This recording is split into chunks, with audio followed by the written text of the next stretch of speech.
Still accessing PyCharm API via IP? So outdated. ServeBay Reverse Proxy takes 3 steps to be a game changer. First, set up ServeBay. Open the software.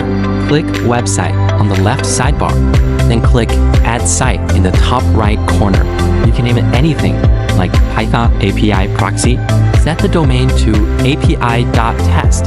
The key step here is to select Reverse Proxy as the website type.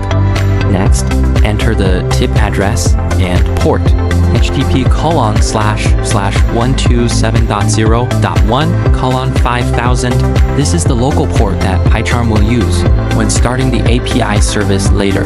So make sure the two are consistent. Click Save, and ServeBay setup is done. Then configure PyCharm.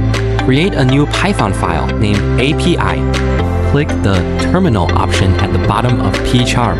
To open the terminal window, type the command pip install Flask in the terminal to install the Flask library for rapid API development.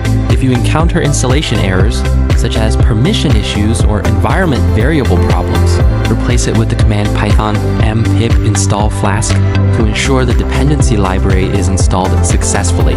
Write the following basic API code in the new Python file.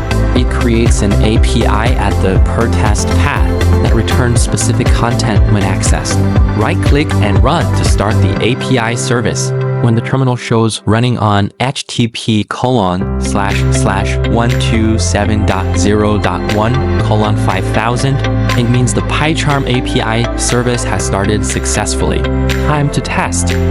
Type ap.test/test in your browser. Press enter. The result will load instantly. Just as smooth as using an IP, even better when modifying code. After saving in PyCharm, refresh the browser page, and ServeBay will sync automatically. No need to restart at all.